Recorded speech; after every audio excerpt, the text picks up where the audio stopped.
You're on a rock, sitting in water, on a rock, floating in space. These rocks in water are called continents. One of these continents, called America, has a country composed of several states called the United States of America. Confusing, right? How did this happen?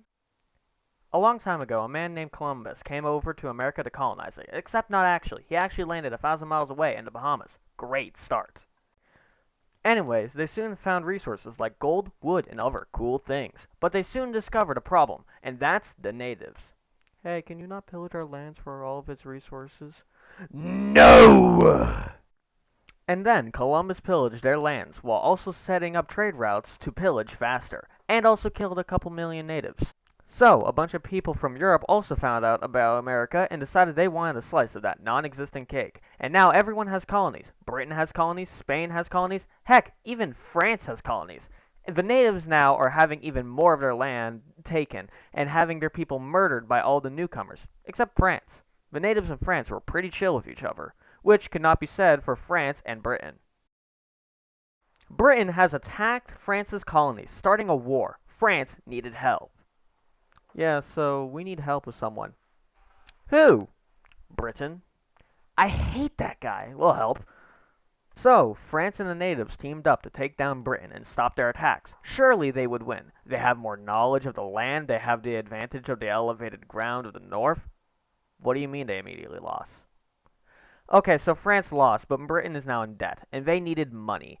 And who has money? Their colonies. So, they started heavily taxing the colonies, which, surprisingly, didn't like it. What the hell? That's bullshit. You can't tax us. That's bullshit. We're going to fight back against you. Because that is bullshit. So, the 13 colonies fought against Britain and What do you mean they won? How? Help from France? Didn't they also lose against Britain?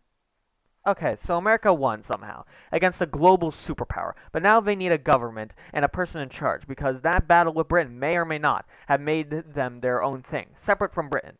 So, a bunch of smart people came together and created the Constitution, and also the Bill of Rights, separation of powers, amendments, branches of government, and a bunch of other stuff to make America's government as complicated as possible, but functional, barely. But hey, at least everyone's happy, and America has their first president, George Washington. He doesn't stay in office for too long, but if he did, this would be a monarchy. And right before he leaves, he warns about foreign affairs and the two-party system, which the US listens to by not following it whatsoever, creating the left and right sides of the government. Currently, it's the Federalists, left, and Democratic Republicans, right. Now, I said currently because it's going to change pretty quickly, because of course it will. Slavery is also a bigger thing now, and the South is obsessed with it. Hey, I don't think that's healthy. You can't tell me what to do! Hey, does anyone need any land? Yes. So, America received a lot of land, but couldn't decide whether it would be free or slaves. But whilst they're thinking of that over, we have the 16th election. What? That's bullshit. We didn't vote for him. Well, you still lost. We're going to make our own country. How about you don't? No! Then the Civil War broke out, because the South lost the election, but it soon ended with the North winning, and slavery was finally outlawed because it was a good way to bring people together. Hey, all of you right-wing conservatives, do you love the taste of slavery, but you don't want to go to jail? Try diet slavery. All of the oppression of slavery with none of the legal backlash. It also comes in 3 delicious flavors, like sharecropping red, grandfather claus brown, and grape. Try diet slavery. New period, new thing for America to hyperfixate on. This time it's industrialization and gaining extraordinary amounts of money. And in other news, the South has been repaired, with all of the legal loopholes they had around no more slavery also being outlawed. Oh hey, the West is also being colonized, and the majority of it is farmlands. Railroads are also being set up to help with the transformation and selling of products. Everything seems to be going good. Sure, the farmers are angry because the railroads favor other farmers over each other, and the average man is being taken advantage by greedy business owners, with the wealthiest now having control over the country by joining forces and creating trusts, with the government doing little about it. But it couldn't possibly get worse. Here at Diet Slavery, we have been working hard to get the products that you want. So after years of development, we have developed the perfect flavor. The perfect blend of white supremacy and racism to tingle your taste buds. Never mind! So, or separate but equal, is a thing now. Essentially, black people and white people were to be separate but still have access to the same things the other group had. To me, that doesn't sound too equal. But in the meantime, America has ran out of west to colonize and capture, as Spain attacked one of U.S. ships. So, what?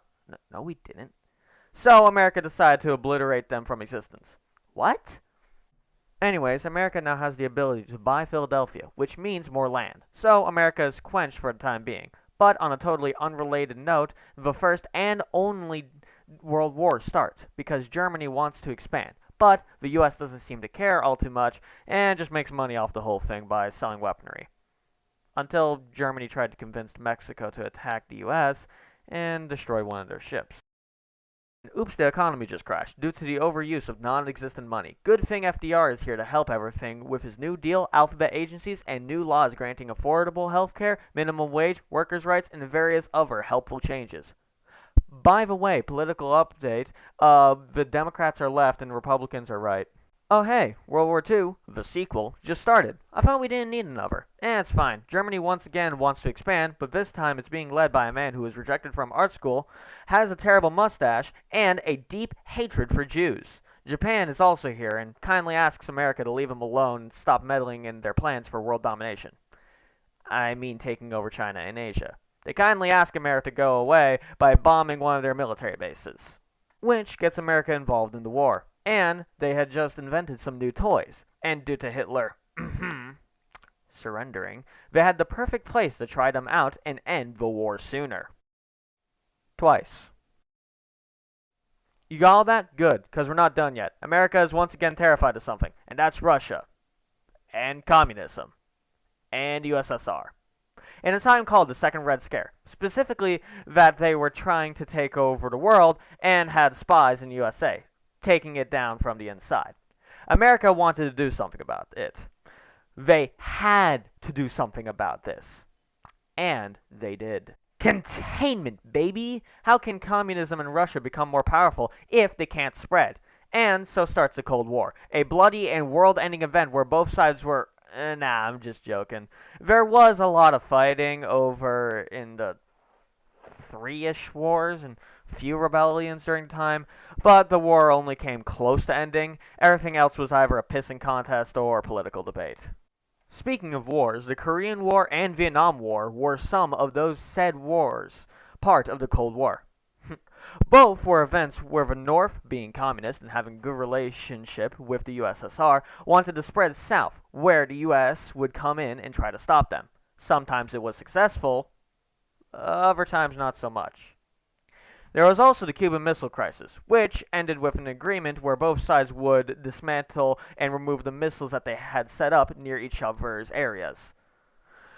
The Russia taking them out of Cuba, and America taking them out of Turkey. There's also the space race, kitchen debates, buying of countries, yada yada yada, a bunch of other stuff. Nothing too important. But hey, there's another civil debate in America, this time over... Is it going to do that every time? So it turns out that despite America following separate but equal, it wasn't equal, and there was actually a lot of inequality. Who could have seen this coming? So a movement came up to, well, fight it. This movement, or movements, were led by Martin Luther King Jr., who doesn't need an intro whatsoever due to his popularity, and Malcolm X, a much more scary and aggressive leader. So much so that he's been whitewashed away from history and almost forgotten about because he scared white people. And you already know what happens next. They were successful and separate but equal is no more. Now we just need to help literally every other minority. That may take a little longer. Laws were put in place to protect their rights and, be considered human beings, but you know how America is when it comes to equality. A group of new conservatives came along and started a new right-winged movement. I wonder what they were called. And, coincidentally, they hated anything that wasn't white and straight. This was further helped by the election of Ronald Reagan, a very charismatic actor that also was very conservative, the perfect leader for these bigoted white supremacists. But hold that thought because America hates the Taliban because they're terrorists. Understandable. Breaking news, the Taliban also hates America. So, guess what happens next? They attacked each other. America soon launches an attack on one of Taliban's most important military bases, successfully taking it over and freeing the land around it from the Taliban's grasp. Yeah! And the Taliban, let's just say they forced America to tighten their airport security. And that's pretty much it. The only thing that happened between then and now was the election of two very notable presidents. Obama, a liberal Democrat who signed laws to protect minorities such as women's rights, anti-discrimination acts, protection of LGBTQ rights, and numerous other acts and proposals. And Trump. I don't want to talk about him. Oh yeah, by the way, there was also an entire pandemic, and we're still fighting for equal rights!